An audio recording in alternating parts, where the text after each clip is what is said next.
Հայաստանի Հանրապետության հակակոռուպցիոն կոմիտեի կողմից ձեռնարկված օպերատիվ հետախուզական միջոցառումների արդյունքում փաստական տվյալներ են ձեռք բերվել այն մասին, որ Գյումրիի ավագանու արտահերթ ընտրություններին մասնակցող կուսակցությունների դաշինքի թեկնածու 71-ամյա կինը Գյումրիի 75-ամյա բնակչին խոստացել է ընտրակաշառք նշված դաշինքի օգտին քվեարկելու պայմանով ընտրողներ հավաքագրելու համար։ Ըստ այդմ հիշյալ բնակիչը դիմել է իր շրջապատի ընտրելու իրավունք ունեցող մի շարք անձանց ընտրություններին մասնակցելու եւ վերը նշված դաշինքի օգտին քվեարկելու համար, ու այդ կապակցությամբ ձեռք բերած տվյալները փոխանցել ընտրակաշառք առաջարկած դաշինքի թեկնածուին։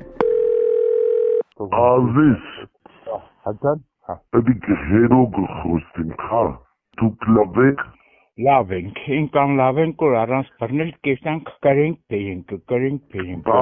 Հնարավոր բացահայտումից զերծ մնալու համար վերջիններս խոսել են քողարկված ձևով, ընտրողներին անվանելով դասարանցիներ, իսկ դասերից չբացակայել ասելով նկատի ունենալով ընտրություններին մասնակցելը։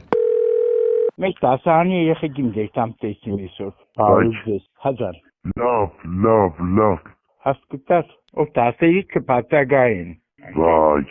լավ։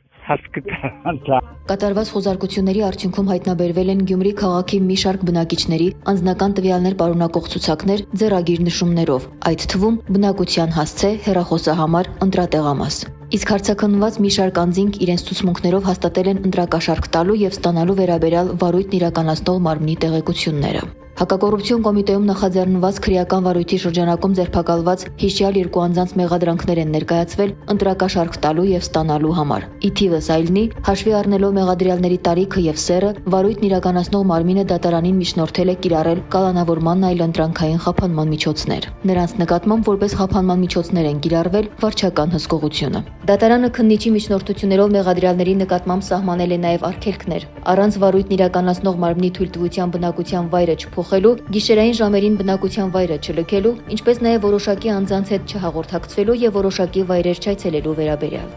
Քրեական վարույթով նախաքննությունը շարունակվում է։ Հակակոռուպցիոն կոմիտեի կողմից ձեռնարկվում են անհրաժեշտ միջոցառումներ նշված դեպքի բոլոր հանգամանքները պարզելու եւ դրանցում ներգրավված անձանց հստակ շրջանակը բացահայտելու ուղղությամբ։ Ծանուցում հանցագործության համար մեղադրվողը համարվում է անմեղ, քանի դեռ նրա մեղավորությունն ապացուցված չէ Հայաստանի Հանրապետության քրեական դատավարության օրենսգրքով սահմանված կարգով դատարանի օրինական ուժի մեջ մտած դատավճռով։